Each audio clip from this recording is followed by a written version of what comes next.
Yo, what's up? Everybody, we got a special guest in the building, Mr. Brett Usher. You got Chris Conn in the building. You got me. We are the best podcasters in the world right now. We coming to talk about something that y'all have been asking. The season is upon us, and now we get to talk about the Pelicans, Zion at center a little bit. We get to talk about Daniel Tice, the FIBA god himself, and Chris gonna hate that. So we all down for that. Um, Before we get started, as always, You said never let a hard time humble us. Never let a hard time humble us, because it's the game gonna test you. It's ups and downs, and so you got to be who you are at all times. You know what I mean? So like a principle to live by.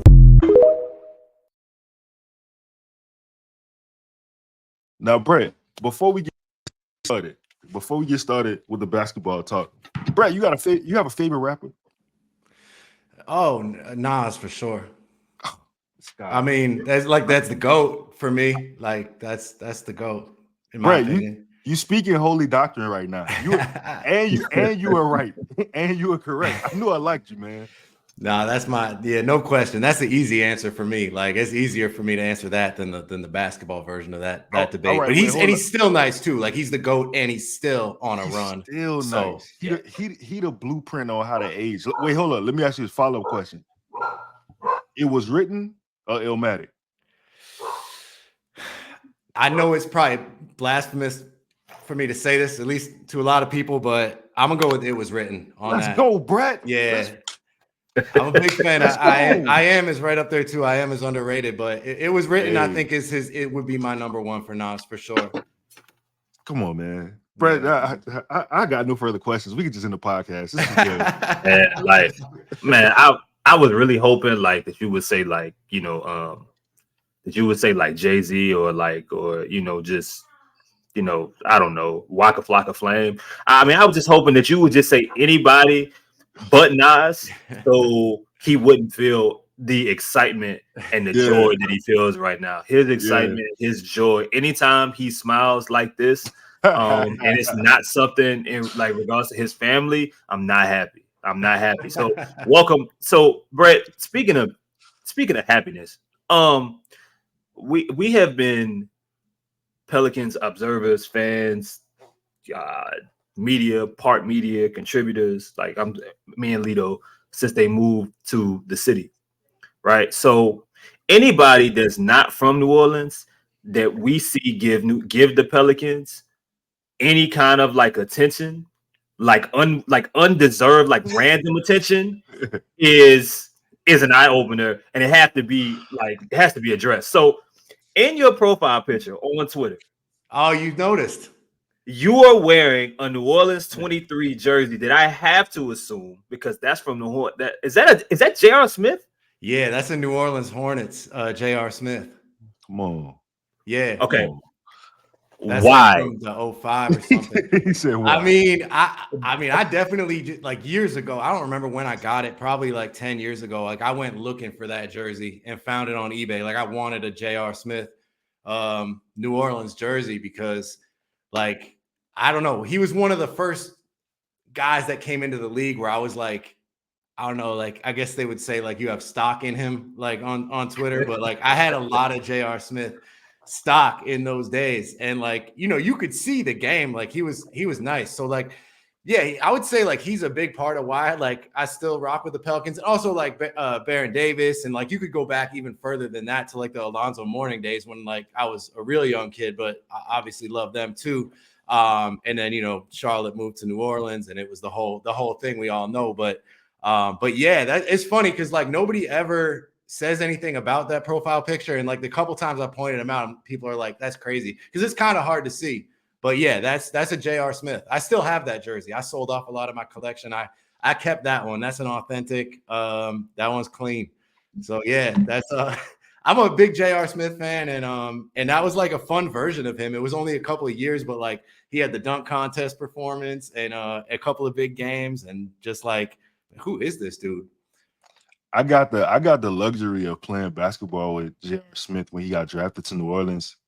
He was 18. I was 18, and Man, he was incredible, man. He used to come to open runs and he was just DJR Smith.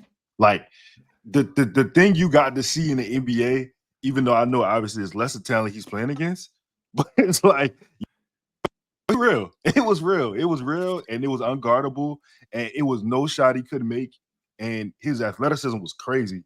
I often wish they would have just kind of let him develop, but um, management and ownership and stuff. In another lifetime or like another timeline, he's a like bona fide superstar, 10 Absolutely. plus years. Like he had that kind of talent. I think the first time I saw him was in the McDonald's game.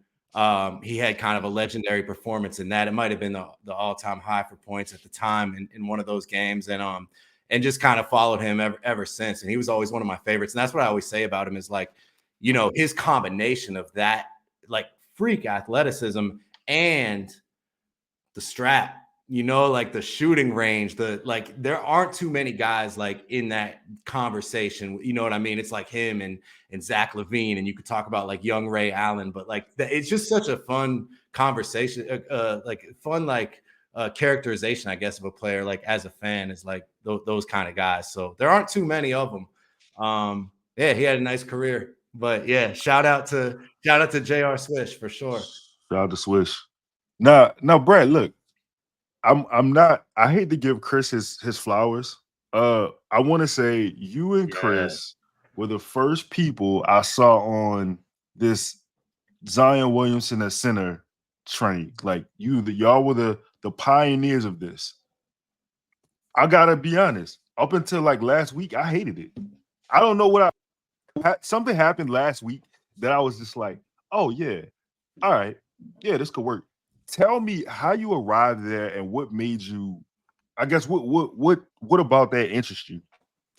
It's always interested me, just in terms of like, I think with Zion, like one of the big questions is like, because he's still so young and like, but it's always been like, what's his like ultimate like optimal version as an NBA player? Like what's his best version in this league? What's he supposed to be? Because he's honestly like a one of one. Like we've really never seen a player like Zion. There's certainly not another one in the league right now. You could say he's a little like this. He does a little bit like this, a little bit of Barkley, a little bit of Larry Johnson, whatever. But those are very different players. He's really one of one. So it's like, what does that look like? One quote that stuck with me, I think I actually tweeted about it recently, was from Mike Schmitz, who now works for the Portland Trailblazers, like the renowned draft guy. I think it was like in 2020 or 2021, like right when Zion was getting started in the NBA. And he said that that someday Zion could be the most dynamic point center in the NBA, to paraphrase it. And that always kind of stuck with me, like point center, because we talk so much about point Zion when we watch him play. And then you look at the lineup data, though, from last season, he played more center than he's ever played in his NBA career. 14% of the time, according to Basketball Reference, he was playing center. But a lot of that was like point Zion. So like that's kind of what I see him as, is like a point center. It's kind of weird, like obviously in this day and age, sort of like defining positions, like how exactly do we do that? Like it kind of confuses me sometimes, like who are we really calling the center in these lineups? But yeah, and I think like we saw last season just a lot of the success that they had in those lineups with Zion at center. Like it was 630 possessions total, according to Cleaning the Glass, and they were a plus 10 in those possessions. Wow. And you could look at like different configurations. Like the one that really jumped out to me was with Trey at the 3 and Herb at the 4, by Cleaning Glass's definitions, and Zion at the 5. And they were like a plus 26.4 in 235 possessions, just with that 3, 4, 5 specifically.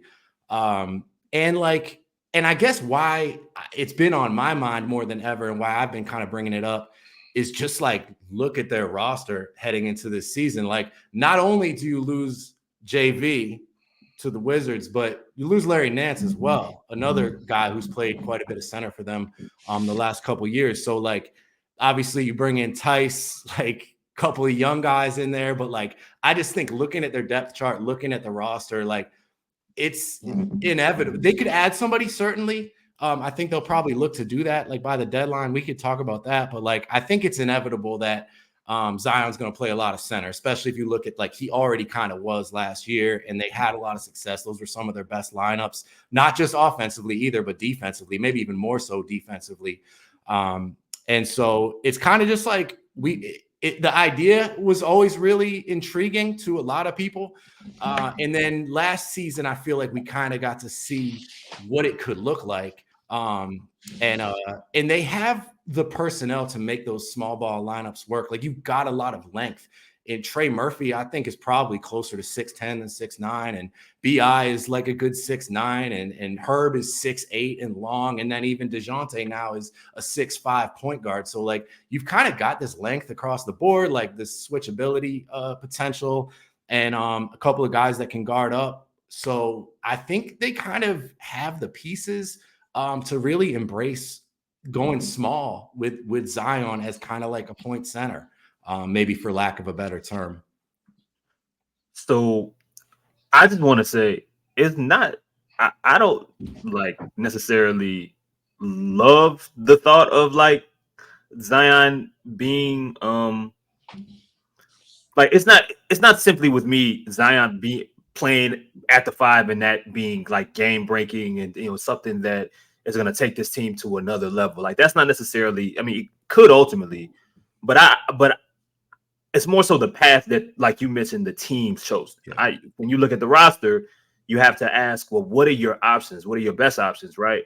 Then, you go out, you sign a Javonte Green, you start looking around you trade for DeJounte Murray, and you just name all the different guys, 6'7", 6'8", 6'9", with wingspan. That's where the roster as currently set tells you that they are going to have to, they're going to choose to lean into. But, and you said a bunch of things that Lito hates to hear. I think the thing about Zion, and this is also pointing towards just how generational of a talent he is. I think Zion, when he's locked in, when he's in shape, and when he's engaged on both sides of the floor, I don't know how much lineups matter at all, to be honest. He just breaks games. His activity on both sides of the floor, when he's there physically and mentally, it changes. His teammates, the type of teammates he has on the floor, it matters a little bit less. He needs help. There needs to be, it helps to have Trey Murphy lock in defensively and towards rebounding in the way that he did towards the end of the year. It helps to have Herb Jones and some of those lineup pairings that you mentioned, specifically with Herb, Trey, and Zion. You kind of fill in the blank. Maybe CJ and Jose was spending minutes at the 1 and the 2. There was some of those lineups that had Jose Alvarado. Some of those lineups feature Brandon Ingram. Some feature Larry Nance. But the point is that Zion was in some of the best mental and physical shape towards the end of last season.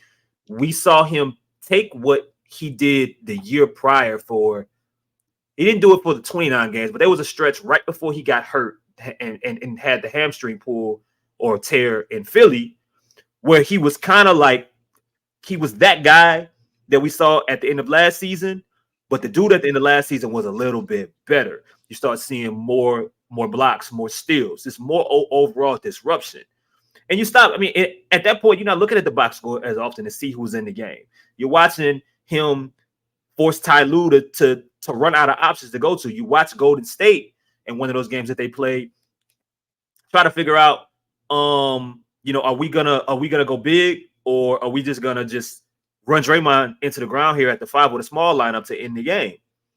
So part of it is 100% the path that I think the roster, has kind of like the opportunity that has kind of given by default, whether that's for good or for bad. But a lot of it, man, is just Zion to me. Like when that dude is right, it's not many things that are going to get in his way. He makes up for so many traditional things that you would typically like to have because he isn't traditional. And that's what superstars are supposed to do, right? That's what they are supposed to bring. Yeah, for sure. And like he's just got this element of just really like unguardability, because it's like, as the defense, like what's coming with him, what he wants to do, what he's almost certainly gonna do, and you still can't stop it. And it's like, so yeah, there aren't many guys that have it like that are like that much of a problem, like that much of a cheat code. And like, yeah, in terms of I just think the one thing that you got to have with Zion is, and not that you couldn't be successful without a ton of it, but like the Pelicans have it and it's shooting. And like, I think that's what you get in those small ball lineups. And because they've got like you know what I mean? Like CJ had a historically great shooting season last year. He shot 42.9% on 8.4 3-point attempts per game. Only one other player in NBA history has shot a better percentage on that many or more attempts per game, and that's Steph Curry, and he's only done it twice. So CJ was the third guy to reach that percentage on that volume, per game last season. And I think Trey is a better shooter than him. I think Trey's probably a top 5 shooter in the NBA. Herb shot 40. Herb low volume in a lot of open shots, but he shot 42% last season, as you guys of course know. And like Brandon they've got shooters for sure. They got plenty. Jordan Hawkins. I mean, I think he's an unbelievable shooter. We could talk about him more too. Like, I love that kid. So like, I think that's the one thing that is really important to surround Zion with. Like, I'm not so worried about like, oh, he needs a rim protector next to him because he's not a rim protector, or like he needs a traditional point guard. No, like you said, like he can do a lot of that stuff. Or he makes it not as necessary as it would be. But I think shooting's the one thing, like, where you want him to have space to operate and also just shooters out there, because he will find them. And it just puts the defense in such an impossible position. Like, do you load up, build a wall to stop him, or do you check, Jordan moving all around and Trey Murphy spotting up out there, 28 feet deep? Like, I think so. It's like you said, like, you can kind of see what they want to do. Like, they do want to lean into this. They have the personnel to make it work in terms of the defensive versatility, the switchability, the length, and the shooting. And so whether the question a lot of people I think have is like, what's the starting lineup going to look like? Do they just start with Zion at the 5 essentially? Or do they start with like Tice? And then either way, I think we're going to see a lot of Zion at the 5, no question. And I think the big question is kind of like, what do they start with? And sometimes I think that stuff gets overblown, like who's starting, who's coming off the bench. But it does matter to those guys, I think. And it does matter, period. So that's going to be kind of the interesting thing. Like, we know we'll see it, but do they start games with it? I'm glad you brought that subject up. We definitely going to talk about starting lineups and who's starting and not starting. I have a question, two-part question for you. Me and Chris did a podcast the other day, and we were talking about today's NBA. And today, because you brought up basically Zion's playing ability and Trey basically kind of being a 4 in this situation. What do you consider Kevin Durant in today's NBA? I mean, like right now, I would probably a 4. I would say.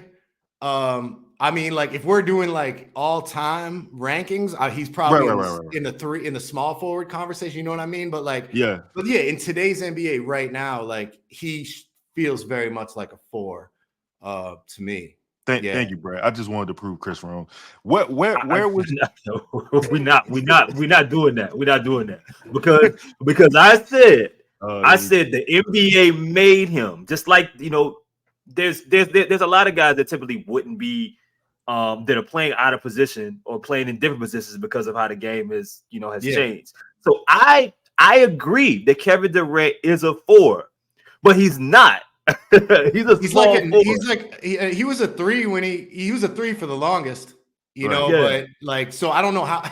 Like, I guess that's just the game kind of changing, or maybe it's sort of like the way we look at positions changing, or just the way like lineups look. Yeah, that's always fascinating, because like, I feel like we still need positional labels just to like, kind of like to have the conversations. Like, you almost need them, but they definitely change a lot. So like, but yeah, he's like a 4 now. It's tough to like, oh yeah, like Trey Murphy's like, he's a 4, like, right. But he would have been a 3 in the in the 2000s probably, like. Yeah. But he's considered a 3 on these cleaning the glass stats that I brought up, and they had Herb listed as the 4. So that's where I'm like, I don't know. You could probably list Herb as the 5, because like, he's going to be guarding some of those guys in those lineups. So Positions are a little tricky, but I'm with you though. We appreciate all of Herb and Trey Love.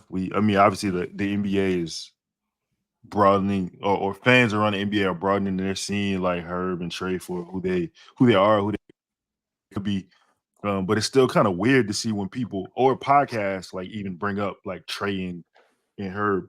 Let me ask you this: where do you rank Zion? And when I say rank, like when I say Zion is a top what player in the NBA to you?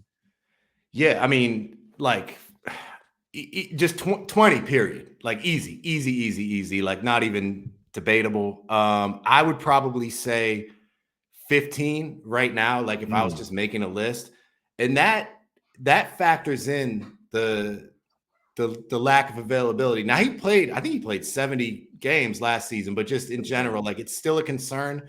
If we get another healthy season out of him like that, then it's not going to be nearly as much of a concern. But just the fact that was kind of the last impression that we have of him right now was him in the Lakers game and everything. So like I'd probably have him around like 15, and that I like to factor that stuff in. Like it's like why I can't have Embiid as like the best player in the league, even if I think like when he's on the court and he's healthy, he might be the best player in the league. He's certainly the best, per minute scorer. But that's kind of where I'm at with Zion too. Like where when he's healthy and like we saw at the end of the last season, like that Phoenix game, which I think is a great example, which a must-win game. I think it was arguably the best game of his life, at least in his NBA career. Yeah.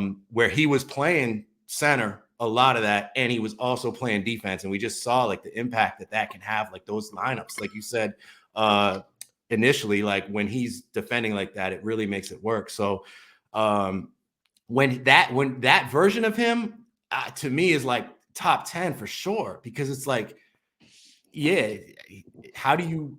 He's just like a unsolvable riddle when he's out there, but.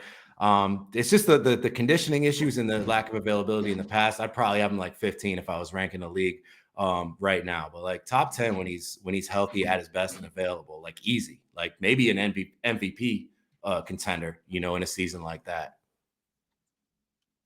Brett, and I mean for those that don't know, man, you can find Brett on X here at Usher NBA.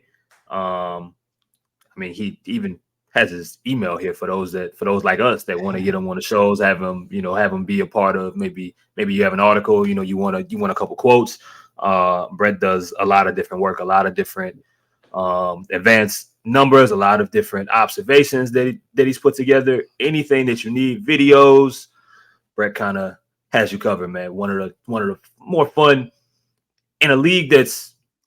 It's hard to find someone that knows almost everything about every team that's going on, a little bit of, of everything and in detail. Brett's one of those guys. But I wanted to, yeah, no problem, bro. I wanted to ask you about Brandon Ingram. It's, I don't want to call it necessarily controversial, but it's been a conversation, I'd say specifically over the past couple years that has gotten cloudy, to almost there's like a line drawn in the sand, and it's and there's literally it feels like a line being drawn in between what his value may be around the league, maybe where the Pelicans see it, and where him and his team and agent see it in this league. He's coming into a year where he called it his worst year since he's been a Pelican. Last season. He's coming into a year without an extension, questions about his fit, questions about what he is going forward on a winning basketball team. You name it. Shooting, even if he is a good shooter, can he be a good volume shooter? Is he willing to take those? But more than anything, if we're just talking basketball for this particular season, how he helps maximize this particular team for a dude that's trying to figure out what the next 5 years of his career is going to look like. What's your view on the situation? Are there things that you think have went wrong? Are you positive? Are you more positive, or do you have more of a positive outlook when viewing Brandon as a player, or are there some critical things that you think stand in the way? Yeah, it's such an interesting case with Brandon and his fit with the Pelicans specifically. Like, I mean, like he's one of my favorite players. Like, there's no question. Like has been for since he came into the league. Really, like I just have such an appreciation for his level of skill as a scorer, and I think this is something we get into sometimes in NBA discourse now, where like people will almost, because it's like you can be really skilled at something that maybe isn't optimal in today's NBA. Maybe it would have been but if you're just looking at it as like not just like today's NBA 2024, but if you're just looking at it as like basketball as a whole, you know what I mean? Like all levels, all leagues, all years going back. He has so like his ability to score from the mid-range, of course, especially. There aren't many guys up there with him. And it's a shame because like, you know, he takes so many of those shots that like it's more than you want to see in today's NBA, like where you want to see more threes and more layups. And it's such a tough like disconnect for me. Like I kind of struggle with it because I love the mid-range game so much. And like it's with him, it's beyond that. Like he's developed as a playmaker. He can handle it, he can finish. He's such a skilled player at 6'9", and I just have a ton of appreciation for that. But it's like, one, are these really the shots we want all day in today's NBA? No, it's a good shot still because he makes them at a high rate, but like there's a better shot at the rim and he makes those at an even higher rate.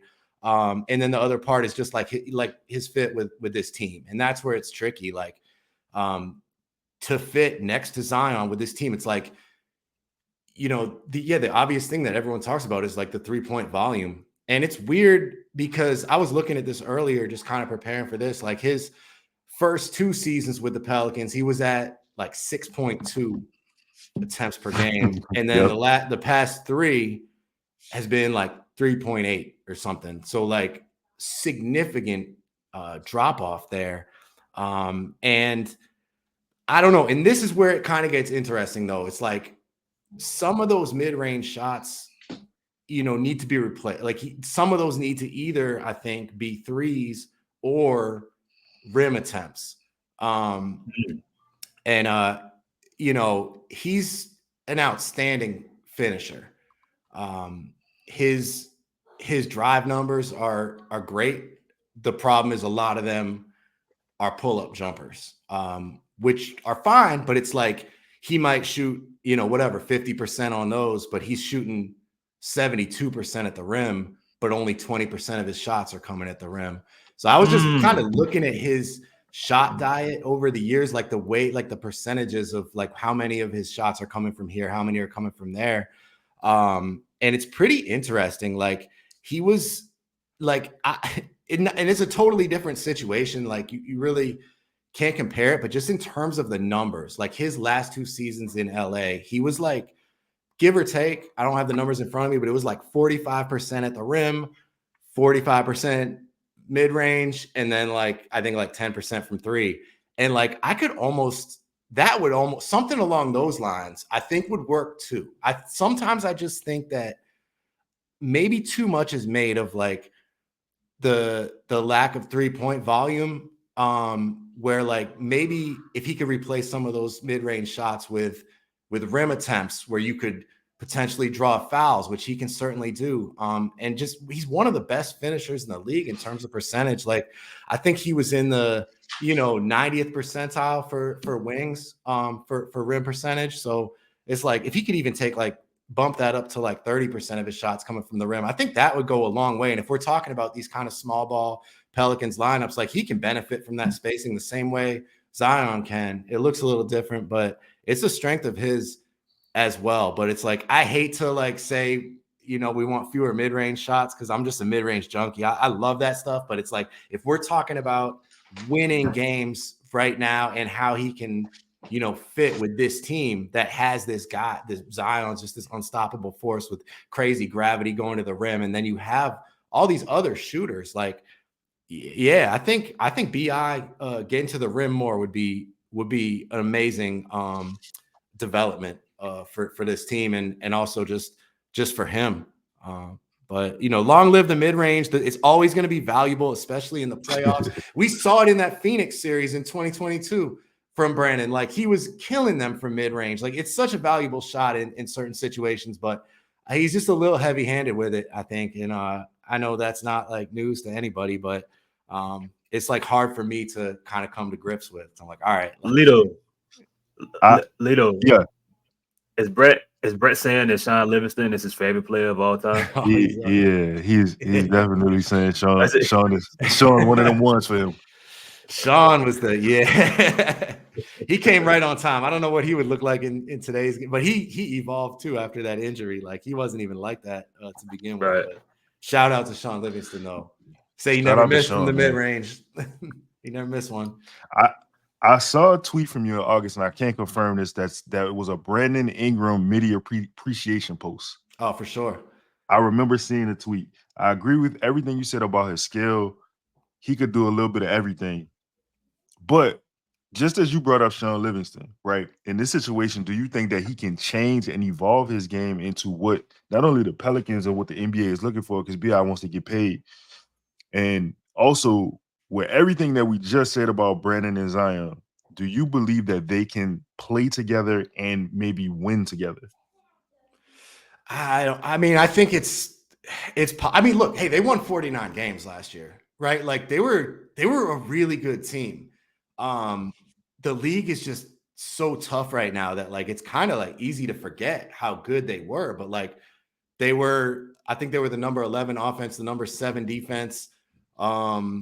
And they won 49 games. Like, so, I think we've seen that it certainly can work, but it's just like, is this ideal? Like, and that's where I don't think it is. And I think they would love to trade him, honestly. Like, I just, from my perspective, like, it would just make sense. And it would make sense for him too. Like, I think there's a better situation out there for him. Like, I think he is like a number 2 guy. I don't think he's a number 1. I don't think anybody thinks he's a number 1 at this point necessarily. Like, certainly not on like a great team. Yeah.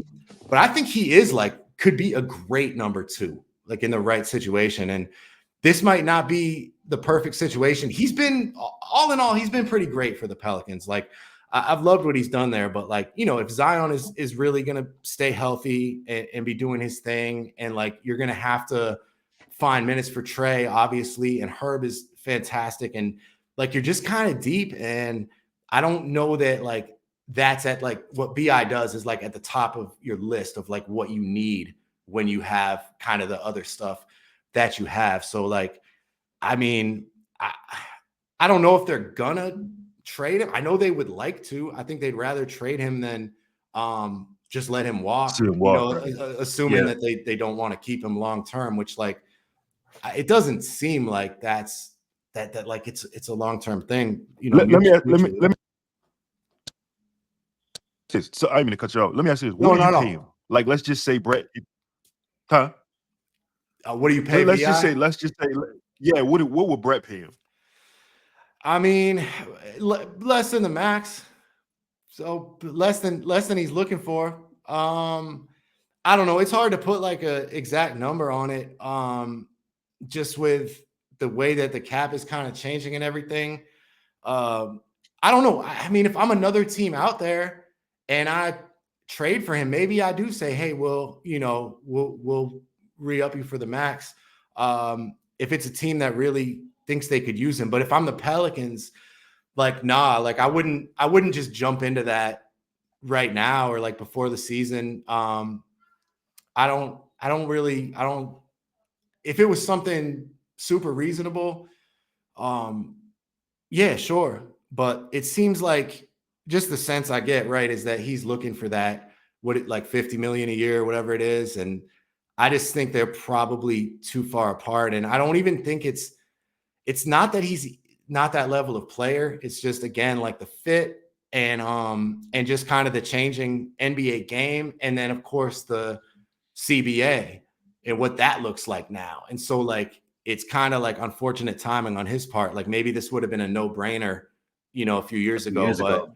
Yeah, but now it's different. And look, I'm no cap expert, but like it just seems like maybe that wouldn't be the most favorable contract in this environment, and he might just, end up losing out on a little bit of money because of it. But I, and it's like, I know that there was so much talk this summer about the lack of market for him, the lack of interest. Obviously part of that is the money that he's going to want, but just in terms of him as a basketball player and having just turned 27, like he's so young, still, or at least relative to probably how most people would think of him, because he's been around for a long time. But I think there's teams out there that, would be interested in him. And I think they'll certainly look to trade him. And I kind of would be surprised if they don't. It's just a question, what can they get for him? But at this point, Right. It'd be hard to just take like nothing for Brandon. And he's such a good player, but I don't know. Things are just changing. It's tough. He's kind of in a tough spot, I think. But he'll make out all right. I don't know if it'll be with the Pels though. I just like, you got to make room for those. Like, we'll talk more about the lineups, but like, what's that going to even look like? Like who's coming off the bench? Because he's got to start. So it's tricky. They got, like, you want depth, you want wing depth. They definitely have that. But like at some point, like Trey Murphy needs to play a certain amount of minutes, right? You went right into what his next question was. That's dope. Yeah, I mean, you there? Let's stay there. All right. So Trey, right, is another fixture in the scenario. Another guy who's looking for money. Yeah. Another guy who's looking for a contract. Is BI? Does BI not get traded? Does it hinder Trey, in your opinion? And also, is Trey gonna be okay coming off of the bench in this, what would be for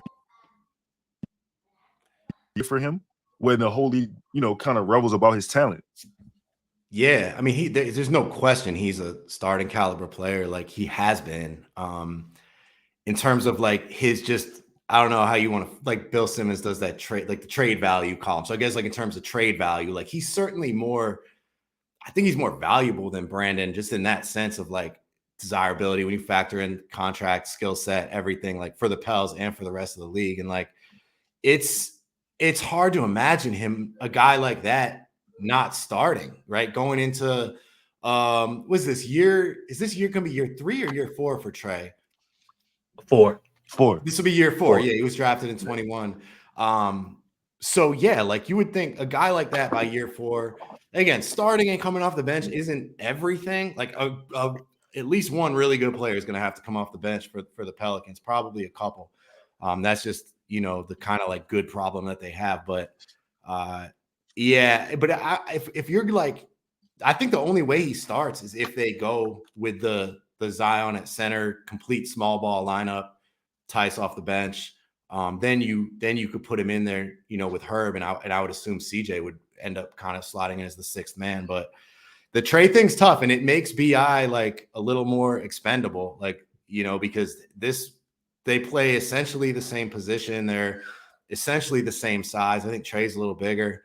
But like just in terms of their skill set, like Trey is so lethal with Zion, like AD's always saying, like you put those guys on the same side of the floor, like it's unstoppable.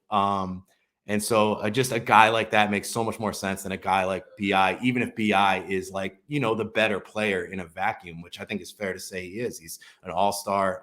But yeah, but if Trey's only playing 24 minutes a night because BI's out there starting, it's going to start to be like, hey, this just doesn't make sense. Like we might be winning games, we're going to have a winning record, but like we could be better, and this guy could be developing. And so that's really it. That's kind of the logjam that really sticks out to me. It's Trey and BI for sure. So Brett, I know you're a big Herb Jones fan, right? First team. Let's go. I want you to explain this to me, because for the shows that we do a group show, and then the solo shows that me and Lito do, I feel like I'm sounding like a Herb Jones hater, but I'm not. So stay with me and help me here. No one saw Herb Jones shooting 42% from 3 last year, right? Came out of nowhere, right? We were hoping for 36, 37%. He shot 42%. he got as much attention as anyone could have imagined. Well, could have imagined him to get when he came into the league. He was finally getting national attention. I think consistently due to the team winning more games and being in more, just playing really good teams and being a talking point more and more, playing playoff series, so on and so forth. Things that were kind of respected, for those that knew, but it maybe wasn't reaching a national stage. Right? Charles Barkley was talking about Herb Jones, right. because of that. But I say all that to say, 42% from three last season, makes an all NBA defensive team. Now we're talking about another person that the Pelicans are going to have to figure out how to, make room for offensively. Another basketball handler and DeJounte Murray added to the mix. A situation where, we're talking about who starts. Herb Jones should start, but are we 100% positive? I don't know. You said at least one good person is gonna come off the bench. If they start Daniel Tice, it's gonna have to be two. Yep. So my question is, based off of the year he had last year and where his game is right now, where this team is, how does Herb Jones get even better? Man, yeah, that's a good question. Like, I think,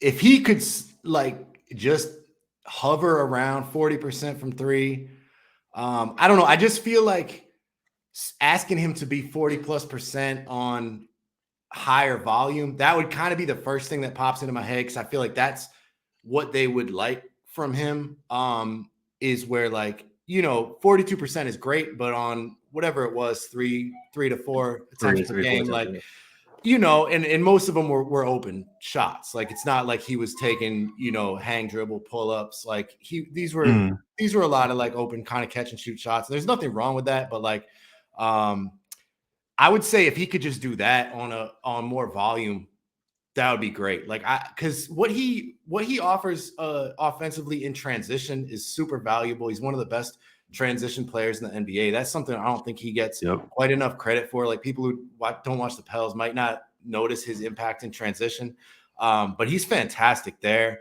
And so I don't know. I don't want to put too much on his plate, even though we're just talking. But I would say, just if anything, just higher volume from three, and show us that wasn't a fluke. You don't have to shoot 42% again, but if you could come in at high 38, 39. Bump the volume up a little bit.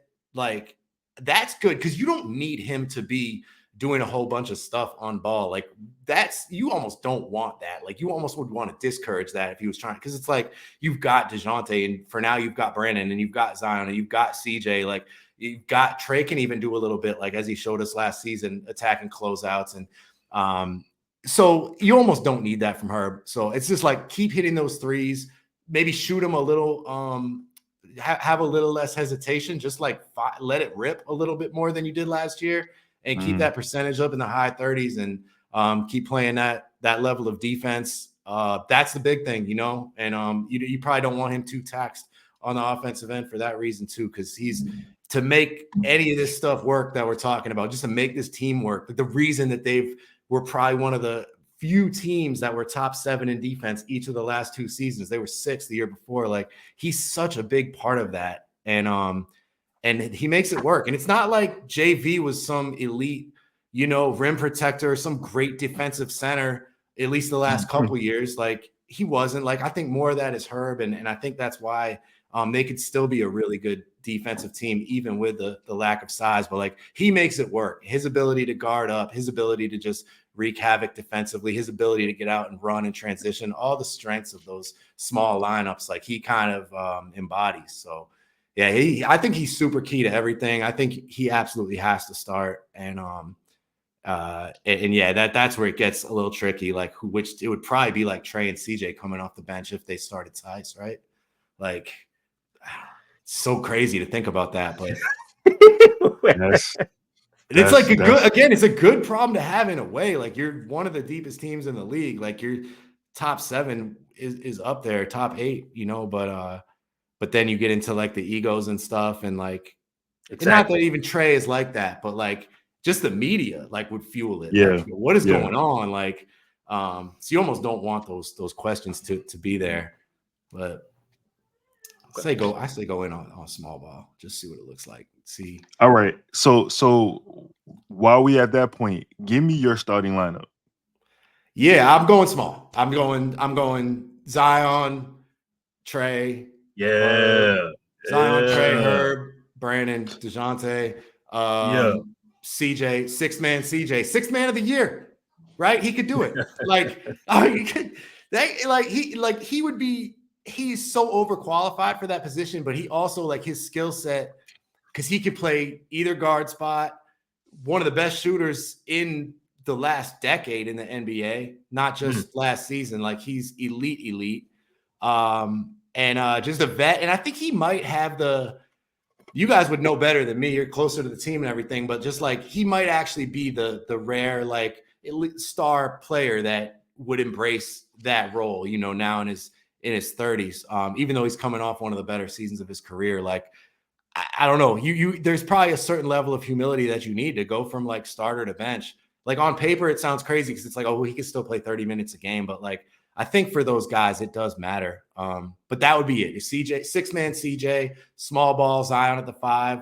Start with that. And then, you've got Tice and like the young guys. And then maybe you look to add some depth. Like Robert Williams was the name that popped up for me. But somebody told me that they couldn't make the salaries work. I'm not sure. I feel like there's always a way. It's not like he's making that much. But a guy like that, just like a good veteran rim protector where like in certain matchups, you could lean on him a little more.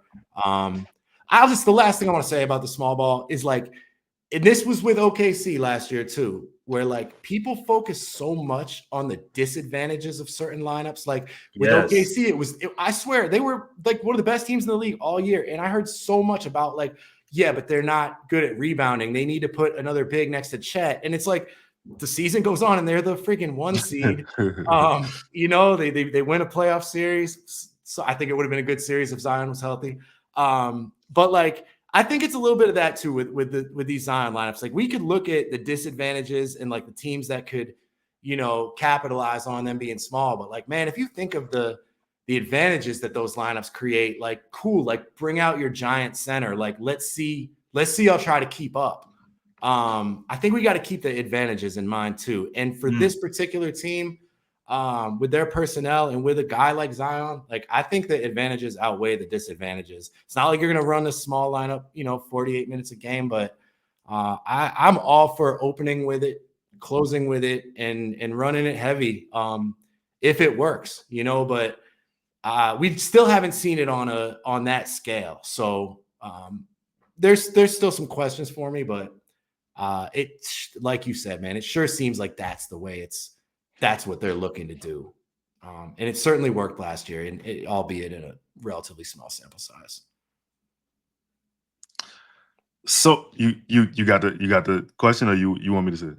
No. I mean, he sounds like somebody that's on this panel right now that just. So what I got to say? What questions do I have? He gave all the, what I mean? Go ahead.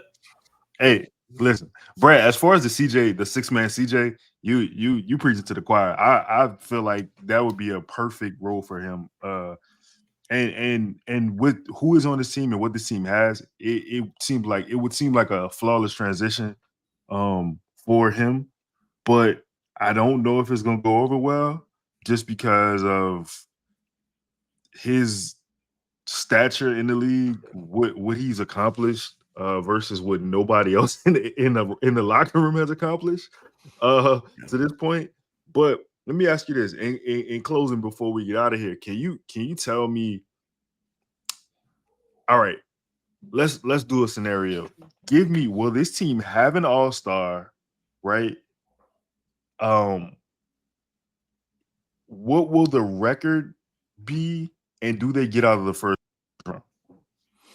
Yeah, I think I really do think Zion's going to be an all-star this season for sure. Like, I mean, I'm banking on him being healthy, but I do think a lot of his injuries, his injury history has been, not being in the greatest shape. And it's not like just like, oh, he's overweight, so he's going to get hurt. A lot of it, I think, is like how he's attacked his rehab and stuff. And to me, it seems like he's like turned a corner. Second half of last season, by February, March, he was like looking like Duke Zion. Like he was like borderline like shredded. Like he looked better than he's ever looked in the NBA, physically and on the court.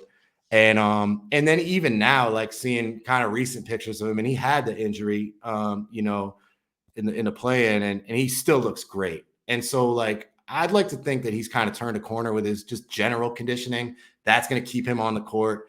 If he's on the court, I think he's going to be, again, like I said earlier, a top 10 player, an all-star. If this team ever gets good enough, could even be like higher than that, But so I think he'll be the all-star. In terms of their wins, like that's so tough. Like I think they'll probably be right around where they were last season. I would guess like high 40s, maybe like low 50s ceiling. I think they're going to be really good. Sometimes it just feels like a crapshoot to me, like predicting records and standings, because so much of it is just injuries and stuff like you really can't see coming. But I don't think they got worse because they lost Valanciunas and Dice. Like I don't think they got worse. I think they probably got a little better, if anything. Ooh. And I think there's going to be teams that look, man. I'll say this: DeJounte is no joke. I mean, he's a serious player. I don't think like his level as a player has been just like expressed enough recently. And I know that that's because it didn't really work out in Atlanta. But if you think about why Atlanta gave up all that they did to get him, like this guy was coming off an all-star season in San Antonio. He averaged like 21, 8, and 9. He was all defense in his second season. Obviously had an injury after that. But like, and even last year, like he played 78 games. He averaged 23 a game. Like he hit, I think, 4 game winners. He's a serious player. So like, I just think right there, like that's a big upgrade to get a guy like that. And like, sometimes I think when we think about team building, it's like this team's already good at this. So let's get a guy that does this other thing. Where with the Pelicans, it's like, okay, they're already this really good defensive team. They already get a ton of steals, force a lot of turnovers. Let's get like a rebounder now. Where it's like, I don't know. I kind of like the DeJounte because it's like he fits what they like to do.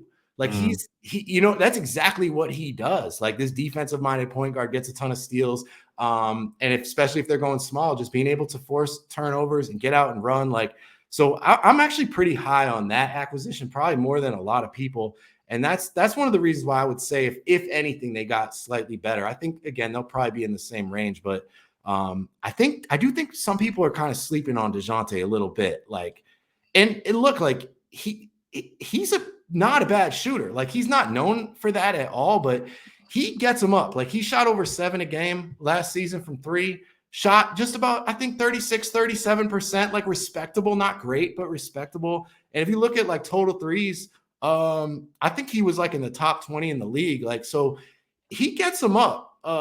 So it's not like they just added some non-shooter to a team where you might feel like you need more shooting, especially with CJ maybe going to the bench. So I don't know. I'm high on that. And then the last one was, do they win a playoff series? Like, yeah, man, it's so tough. It really would. I don't think they would beat Denver.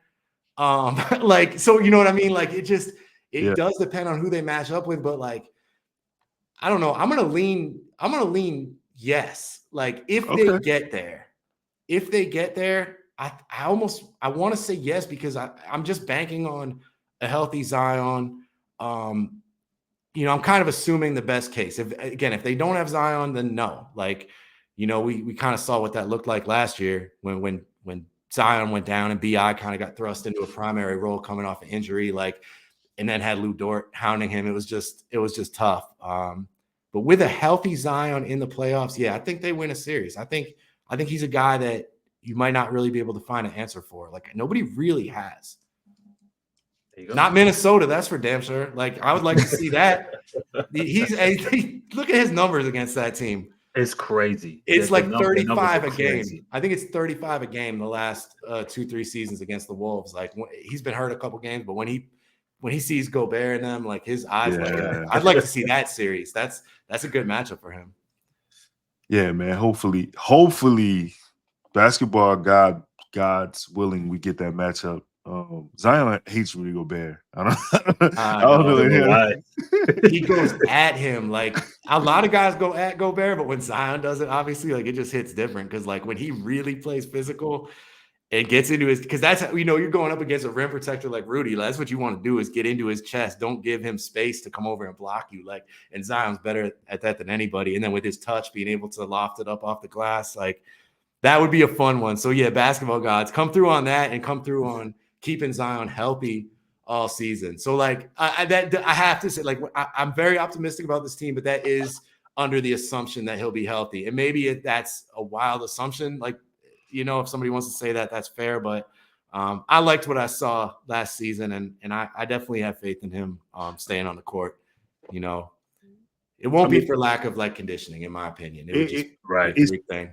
It's trending up. I'll say that it's trending up. And from what we have heard and what we have seen, shout out to Amy Atmore and the staff. They have been with him in Dallas, and he has. He's been doing his part. So, it does seem like he's turned the corner in that. And with that being said, let me do this before Justin kills me. We got to give a shout out to the sponsors. Shout out to the Vignet Law Firm, Hurt 504-500 1111. Shout out to 4D Energy. Chris, you see me? Yeah. Okay. You got your packet now? You got your box? Yeah. Oh, all right. You fine. We appreciate you. And Theos, and shout out to Standard Mortgage. All the sponsors, support them because they support us. Brett, before we get out of here, man, tell the people where they can find you, what you working on, and what's next. Yeah, I got a couple things lined up for the coming season that I'll put out there soon. But for now, you just find me on the app formerly known as Twitter, Usher NBA, USHER NBA. Give me a follow. That's pretty much where I'm at right now, talking hoops. So yeah, appreciate all the love, and really appreciate you guys having me on. I love talking pels, man. I really do. Man, we appreciate you, man. Thank you for pulling up on us, man. Every time we've talked to you, you've been gracious and really insightful. Obviously we see the team a lot, but having outside eyes and just to confirm what we're seeing, or just to readjust what we're not seeing, is always helpful. You know what I'm saying? And Nas your favorite rapper. So bro, you got a home here anytime you want to pull up. Just let me know. I appreciate you. It's always a great time. I'm down to do it whenever, for sure. For sure, man. Chris, you got anything else? Nah, man. Appreciate you, man. For getting back to me, man, and finding a way to make this happen, man. So, it was a great show, and we're gonna have fun rewatching it and clipping everything up, man. So thank you, bro. Oh, my pleasure. Thank you, fellas. No doubt, man. For Brett, for Chris, for me, we out. Peace.